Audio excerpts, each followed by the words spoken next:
M0FXB, welcome to my channel. So this video is about DMR basics, and I've done these before, but even I still get confused. And I found this program by Farnsworth. It's a CP editor, so it's basically a programming software for MD380, MD380 UV type radios, plus others. So let's open the program up. So you run this installer, and of course, if you ever use it, you need to connect your cable to the computer. So this is what the program looks like. And when you first see it, it's very plain, but the good thing about it is it teaches you the basics. So first thing is go radio and then read your code plug. We'll just check to see if we're connected. So we've got the cable in the PC. Go to right click the little squares, device manager, and then you, instead of looking in ports, look in USB, in this case STM device in DFU mode. That's what you want to see, and then just type just here. Let's see if we can make this a bit bigger. I think let's put in, let's read code plug, and we're using a 70 centimeter radio. If you've got the dual model, use the 380 390 UV models, and you've got the 9600 there as well, RT3 or RT3S. Okay, I can't see RT3S listed, but you would use UV 380 would do it, I'm pretty sure. And click OK, and you're going to read everything on your radio. If it's blank, there won't be much on there. So I thought I'd just start with the basics. So the first thing you need to do if you're going to program a DMR channel into your radio, the number one thing you need is what they call a contact. So if we look here, contacts, okay? Some people will just add the contact number 9, which is Talkgroup 9, which links you to your hotspot or repeater.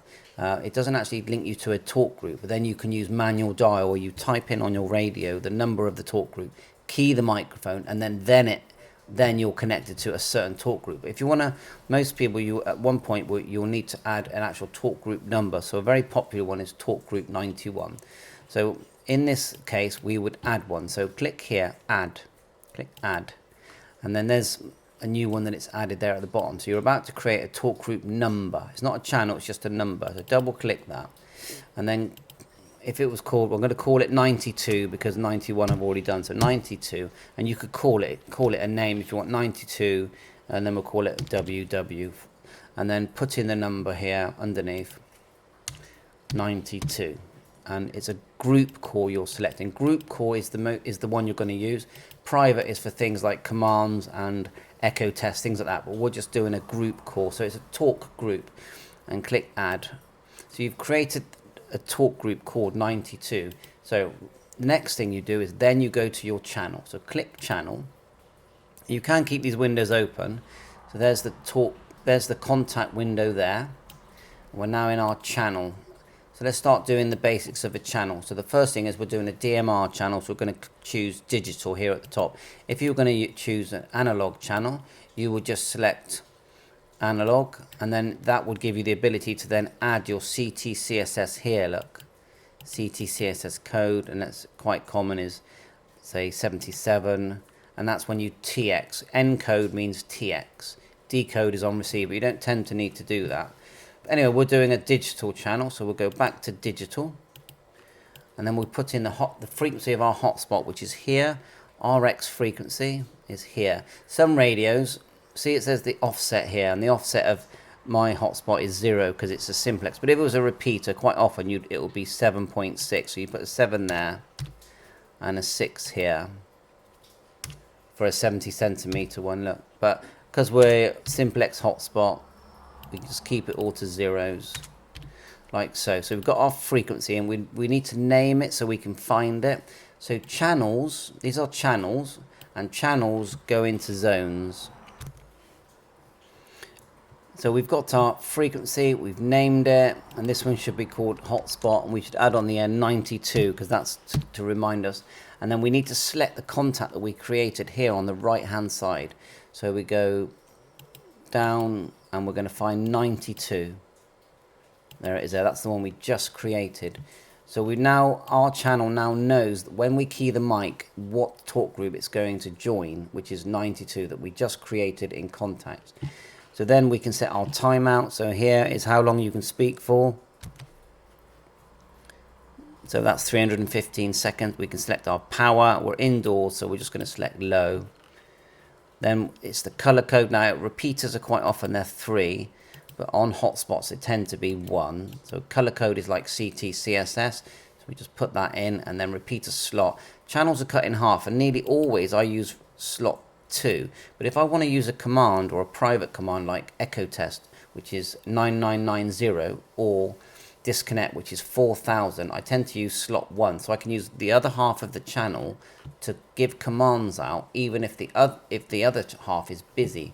So imagine that a channel is cut in half. One half is called number 1, the other half is called number 2. That's your slots, and you're using the half that isn't active to do stuff.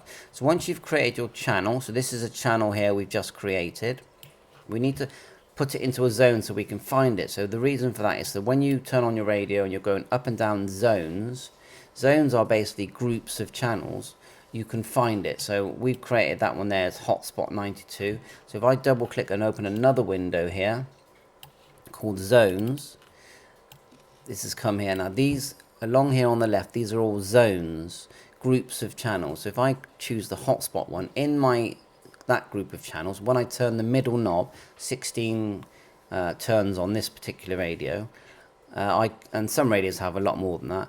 These are the channels that I've put into it, and I've just created a new channel, haven't I? So just click add, and the new channel was called hotspot 93. So there it is there, and if I click add like so, it needs to be highlighted, then send it add. You've put it into that zone. You see?